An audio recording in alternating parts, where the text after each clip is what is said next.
24 ore su 24, le notizie corrono più veloci sul web. Guarda le ultime news sulle web TV di TG Italia, TV Veneto e tvverona.com. Connettiti con Industria e Finanza, la cronaca del Veneto e la cronaca di Verona.com.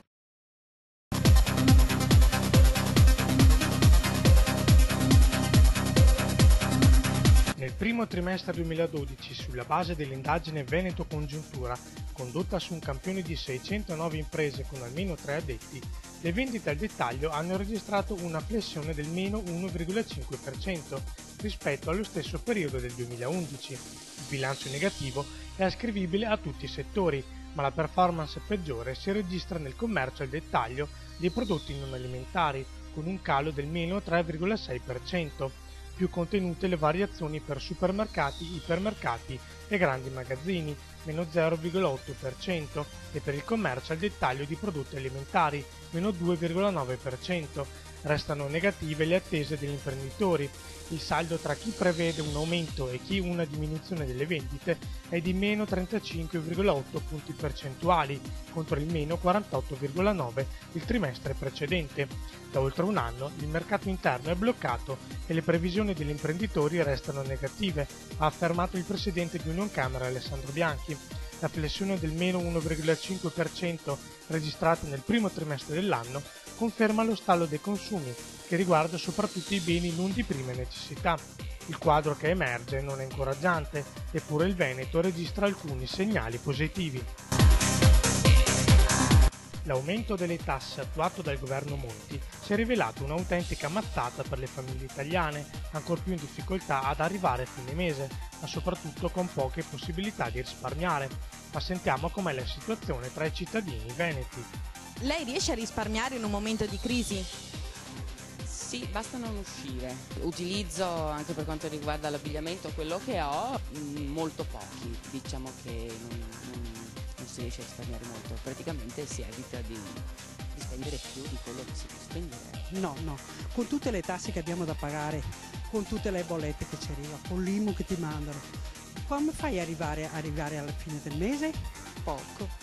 Qualcosina, ma non tanto, perché ho 2 figli, una famiglia, ci sono le spese, c'è il mutuo, non è tantissimo. Si parla più che altro per le ferie adesso, di risparmiare lì. Come tutti, penso, la maggior parte di noi ci siamo limitati nel mangiare, nell'uscire, nel vestire, in tutto. Non ce la facciamo mai nessuno e dobbiamo per forza andare a aiutare i più giovani che sono con un lavoro con pochi soldi e poco tempo di lavoro. E più, se abbiamo dei risparmi, stiamo finendoli un po' alla volta. L'ultima forte scossa in Emilia ha fatto rompere gli indugi al ministro della giustizia Paola Severino, che ha annunciato di aver disposto il trasferimento di circa 350 detenuti delle carceri di altre regioni e un rinforzo alla polizia penitenziaria impegnata in Emilia-Romagna. Una decisione che ha subito diviso cittadini ed istituzioni tra favorevoli e contrari.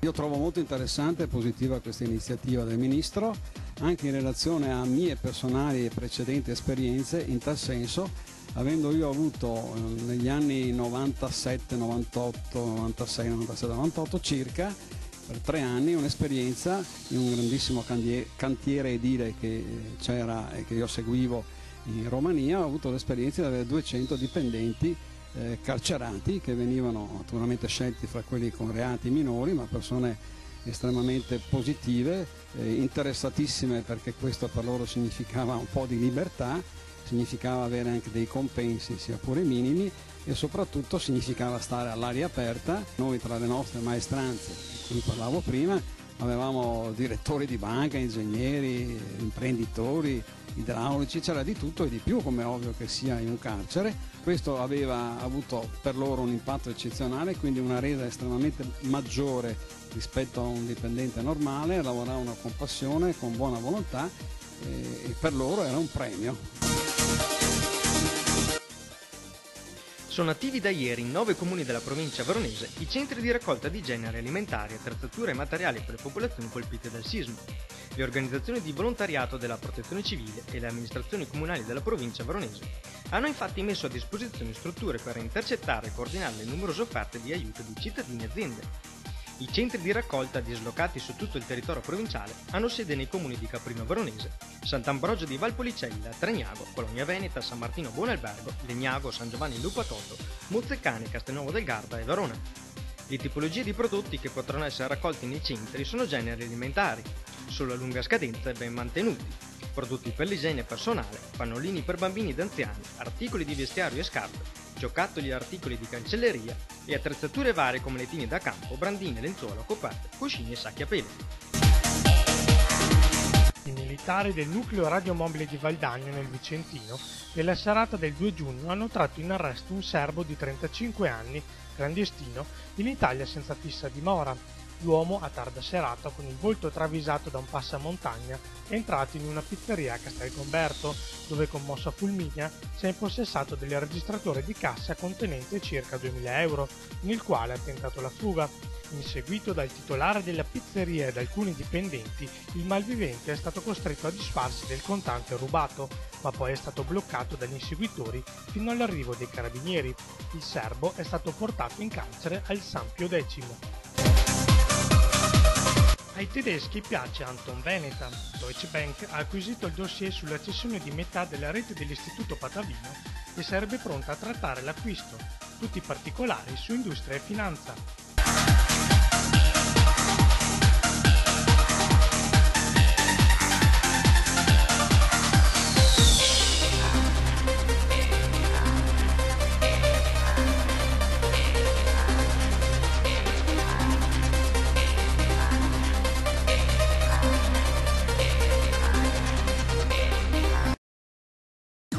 Ore su 24, le notizie corrono più veloci sul web.